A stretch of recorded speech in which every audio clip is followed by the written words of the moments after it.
নুহাইন ছিল এক কৌতূহলী মুসলিম বালক। তার বয়স মাত্র 10 বছর, কিন্তু সে ছিল ভীষণ জানার আগ্রহী। তার বাবা ইঞ্জিনিয়ার এবং মা একজন শিক্ষক। একদিন তার বাবা তাকে বললেন, নুহাইন, আমরা নিউ ইয়র্ক যাচ্ছি। নুহাইনের চোখ আনন্দে চকচক করে উঠল। সে তো শুধু বইতে আর টিভিতে নিউ ইয়র্ক দেখেছে, এত উঁচু উঁচু ভবন।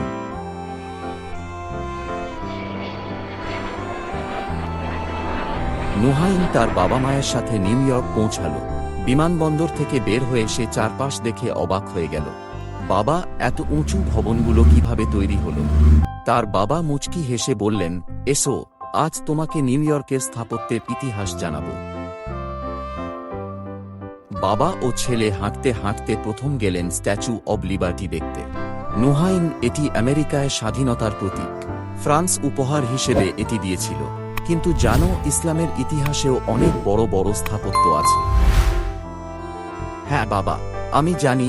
কাবা শরীফ, আল আকসা মসজিদ, এসব ইসলামের ঐতিহাসিক স্থাপত্য। সঠিক বলেছ বেটা। নিউ ইয়র্কের মতো শহর তৈরির জন্য বহু মানুষ পরিশ্রম করেছে। যেমন মুসলিম স্থপতিরাও যুগে যুগে অনেক অসাধারণ স্থাপত্য নির্মাণ করেছেন। বাবা তাকে নিয়ে গেলেন এম্পায়ার স্টেট বিল্ডিং দেখতে। এই বিল্ডিংটি একসময় পৃথিবীর সবচেয়ে উঁচু ভবন ছিল। কিন্তু জানো, মুসলিম স্থাপত্যবিদদের জ্ঞান ও গণিতবিদ্যার ভূমিকা না থাকলে এমন দালান তৈরি করা কঠিন হতো। বাবা, কিভাবে? আচ্ছা বলো তো, আলহামব্রা প্যালেস কোথায়? স্পেনে, মুসলিম শাসকদের তৈরি করা এক দারুণ প্রাসাদ। ঠিক বলেছ। মুসলিম স্থপতিরা জ্যামিতি ও ইঞ্জিনিয়ারিংয়ের নতুন নতুন নিয়ম আবিষ্কার করেছিলেন, যা পরবর্তীতে ইউরোপ ও আমেরিকার স্থাপত্যের জন্য গুরুত্বপূর্ণ ভূমিকা রেখেছে। নুহাইন অবাক হয়ে শুনছিল। বাবা, তাহলে কি মুসলমানরাও আধুনিক স্থাপত্যের অগ্রদূত? অবশ্যই বেটা।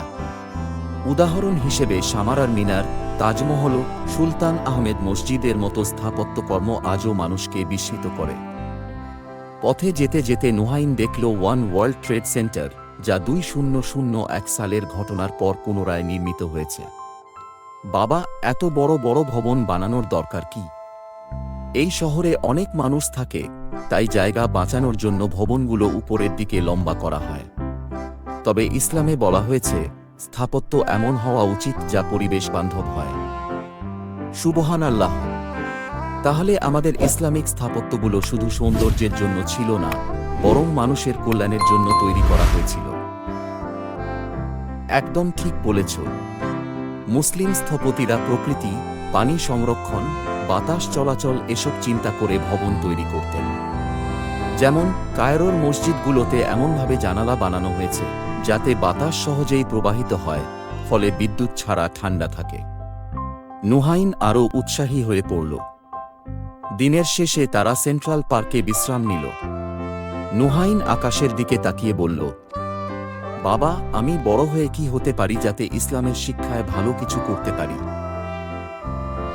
বাবা হেসে বললেন, তুমি যদি ইঞ্জিনিয়ার হও, তাহলে পরিবেশ বান্ধব ভবন তৈরি করতে পারো। যদি ইতিহাসবিদ হও, তাহলে আমাদের পূর্বপুরুষদের কীর্তি তুলে ধরতে পারো। যদি লেখক হও, তাহলে ইসলামের শিক্ষা ছড়িয়ে দিতে পারো। যে কাজই করো, তা যেন মানুষের উপকারে আসে। নুহাইন দৃঢ়কণ্ঠে বলল, তাহলে আমি এমন কিছু করব যাতে আধুনিক পৃথিবীর সাথে ইসলামের শিক্ষাও সংযুক্ত থাকে। বাবা মা খুশি হয়ে নুহাইনকে আদর করলেন।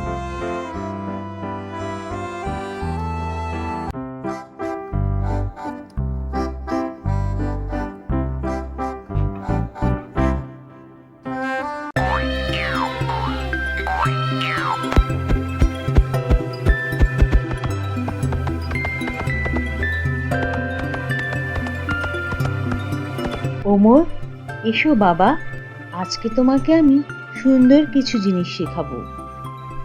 কি শিখাবেন আম্মু? আজ আমি তোমাকে নামাজ পড়া শেখাবো। নামাজ পড়লে আল্লাহ তাআলা খুশি হন, আর আমরাও ভালো মানুষ হতে পারি। তাই নাকি? আমি শিখতে চাই আম্মু।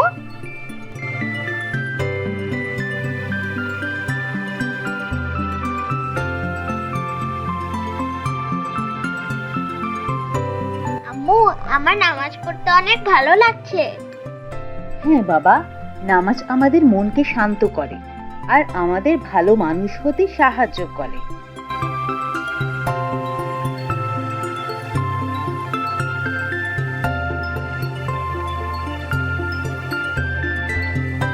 খাওয়ার আগে বিসমিল্লাহ পড়েছো তো দাদু ভাই? ওহো, ভুলে গিয়েছি। কোনো অসুবিধা নেই বাবা, এখন পড়ে নাও।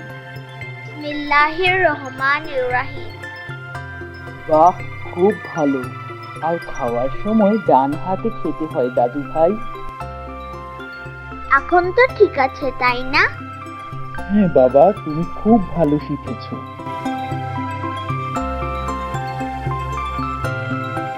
কি হয়েছে ওমর, তুমি এত খুশি কেন?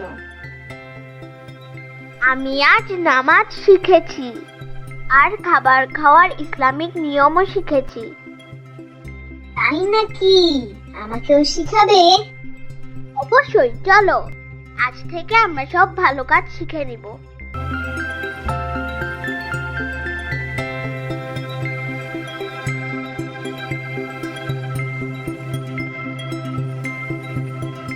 ডাক্তার সাহেবের একমাত্র মেয়ের বিয়ে দিয়েছেন কয়েক মাস হল।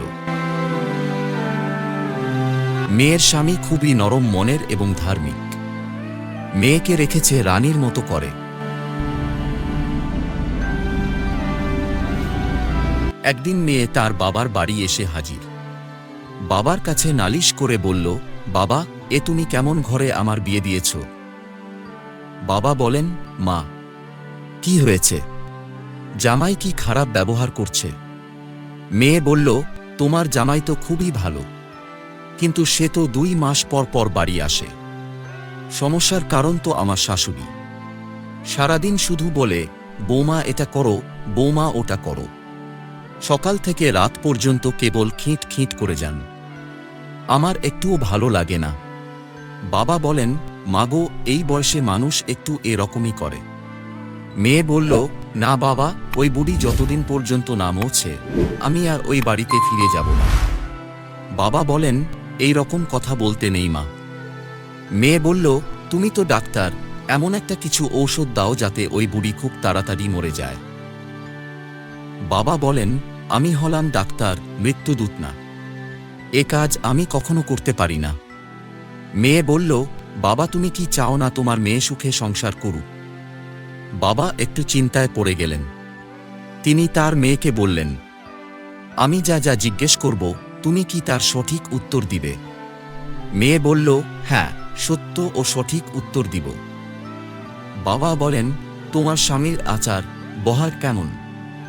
মেয়ে বলল, অত্যন্ত ভালো। বাবা বলেন, তোমার স্বামী মানুষ হিসেবে কেমন? মেয়ে বলল, খুবই উত্তম। তোমার স্বামী কি তোমার উপর কোনো অত্যাচার করে বা অন্যায়ভাবে কোনো নির্যাতন করে? মেয়ে, অবশ্যই না। আমি তোমাকে প্রথমেই বলেছি, আমার স্বামীর কোনো সমস্যা নয়। আমার স্বামী জগতের সেরা স্বামী। আমি তাকে অনেক পছন্দ করি। বাবা বলেন, দেখ মা, তুমি যাকে পছন্দ করো সে কিন্তু মানুষ হিসেবে গড়ে উঠেছে তার মায়ের সেবাযত্নে, মায়ের শিক্ষায়। তোমার স্বামী যেহেতু ভালো, আমার মনে হয় তার মা অবশ্য ভালোই হবে।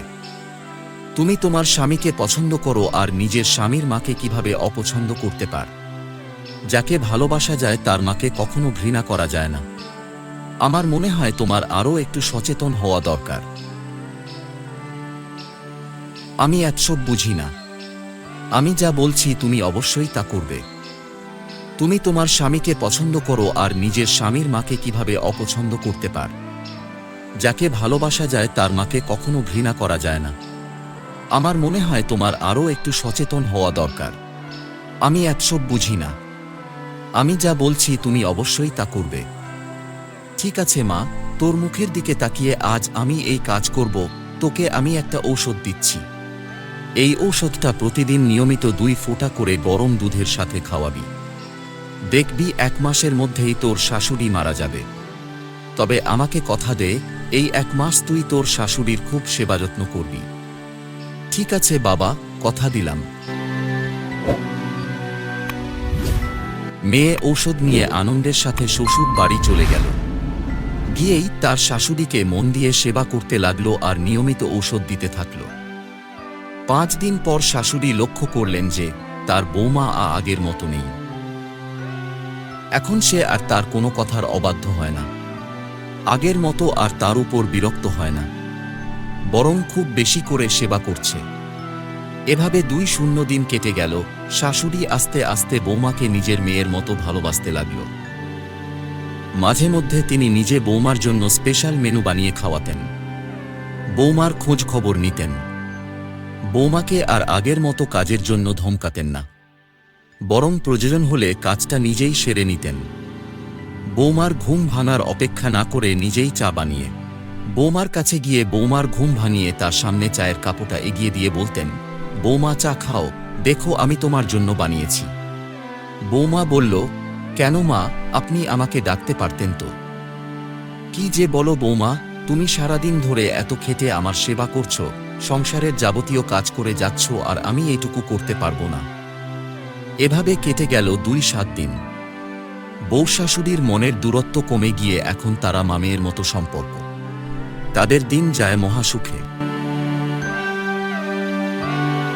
মেয়েটি তার বাবার কাছে কাঁদতে কাঁদতে ছুটে এসে বলল, বাবা, তুমি আমার শাশুড়ি মাকে বাঁচাও, আর মাত্র 2 দিন বাকি। আমি চাই না যে আমার শাশুড়ি আমাকে ছেড়ে চলে যাক, উনি যে ঠিক আমার মায়ের মতো। বাবা বলেন, চোখের জল মুছে ফেল মা, আমি জানতাম একদিন তুই তোর ভুল ঠিকই বুঝবি, তাই আমি তোকে কোনো বিষ দিইনি। ওই ঔষধে তোর শাশুড়ির কোনো ক্ষতি তো হবেই না, বরং ওই ঔষধ খেলে শরীরের পুষ্টি যোগাবে। যা মা, সুখের সংসার কর। মেয়েটি হাসি মুখে বাবাকে সালাম করে বলল, আই লাভ ইউ বাবা।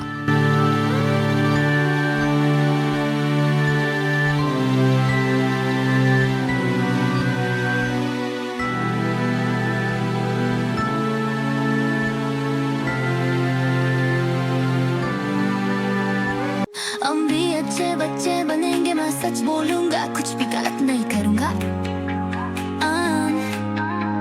मैं बड़ों का ही सम्मान करूंगा, सब लोग एक ही गाना गाएंगे। चांदनी बरती हवा, परमेश्वर हमें रास्ता दिखाता है। जिसने सब कुछ बनाया, आइए हम सब उसकी पूजा करें। अल्हम्दुलिल्लाह हम गाते हैं, ओ परमेश्वर के आशीर्वाद कितने असीम हैं। आइए बिस्मिल्लाह कहकर शुरुआत करें, मैं ईश्वर की मान कर चलना हूँ।